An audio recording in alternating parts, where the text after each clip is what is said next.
Assalamu alaikum guys, nataka tuongelee kuhusu hili tunda. Hili tunda sijui unaliitaje. Kwetu tunaliita itomoko. Kwetu tunaita itomoko. Waswahili wanaliita tunda matope.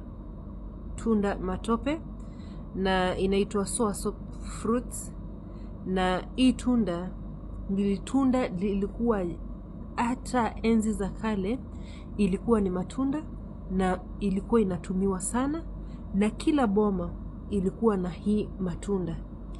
Na mizizi yake, kokwa zake na majani yake ni dawa moja kubwa sana sana.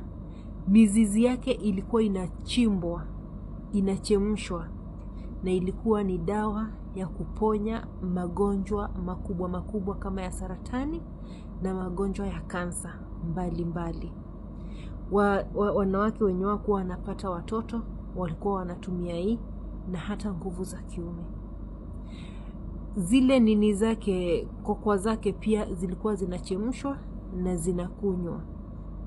Kuja kwa majani yake yanatibu ugonjwa wa kansa na yanasaidia sana kwa ugonjwa wa sukari, hata mizizi yake. Na ndio uliona zamani hakukuwa na haya magonjwa ya saa hizi unaona magonjwa, kwa sababu watu walikuwa wanatumia dawa za asili.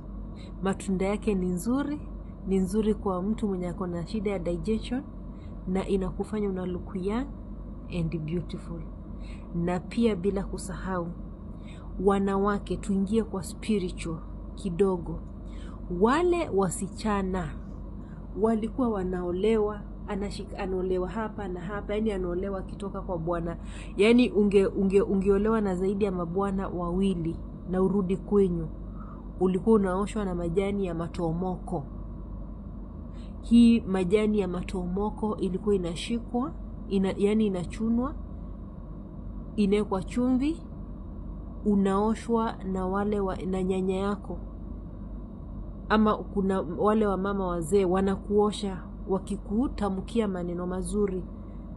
Ukipata mume huu wakati, nenda utulie, ulume kwa mweme. Unaona?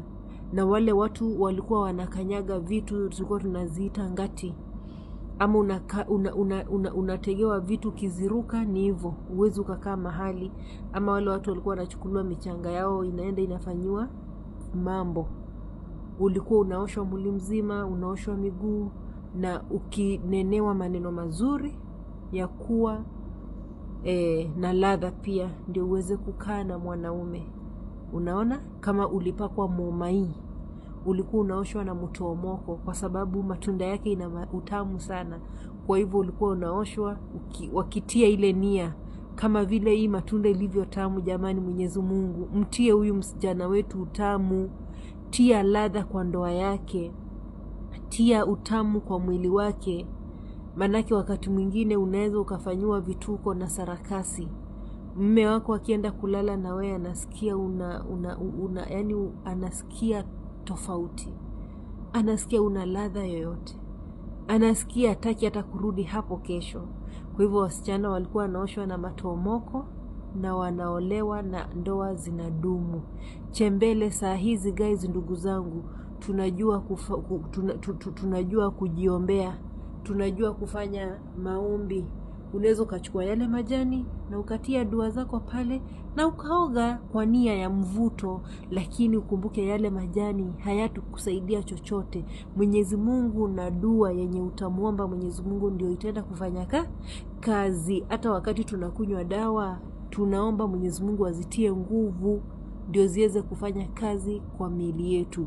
Kwa hivyo sitaki mtu yoyote yani adhanie ati mimi ninasema sasa hii majani iko na nguvu. Hata ukikunywa ukiwa na ugonjwa wa kansa, tegemea Mwenyezi Mungu akuponye, kwa sababu siku hizi tu mnataka tu vitu za rahisi, hamtaki maombi, na hiyo ni la hasha. Kitu yoyote yenye tunafanya tukumbuke kuweka Mungu mbele na kuweka maombi mbele. Make sure kama wewe ni ndugu kwa pale nyumbani, unaweza kuwa Gulf, make sure kila wiki Mungu akulingana na uwezo wenye Mungu anakupatia. Sisi kama Team Strong ama wafanyikazi wa huku nje, najua tunaweza tuka-afford tu kwa mwezi mara moja. Unaweza kununua 2 ama 3 na ukakula. To make sure hata kwa mwezi mara moja tunanunua. Kupata ile majani yake, unless upate kwa Amazon ama ulizie kwa huku mahali tunanunuanga madawa za asili. Hata unaweza kutunua kutoka Kenya na mahali popote uliko. Kwa hivyo kama unaweza kupata hiyo unga wake wa majani, inaweza kukusaidia. Usigoje upate ugonjwa. Hapana, anza kutumia saa hizi wakati hauko mgonjwa. Usingoje sukari kupate, usigoje kansa ikupate, na usingoje kutoka kwa mume wako ndio sasa utumie. Endelea kujitia ladha ukiwa pale kwa mume wako, mnakula matunda, mnakunywa, na nyingine mnatia maombi. Mnaomba Mwenyezi Mungu muwe na ladha kama ya matomoko. Mbarikiwe. Tuendelee kuwa pamoja guys. Unaweza ukasubscribe my YouTube channel na jitanga Zamzam Rehema, na tuwe wenye kubarikiwa. Kama kuna kitu umelearn na kama umependa hii video, ipatie like. Mbarikiwe.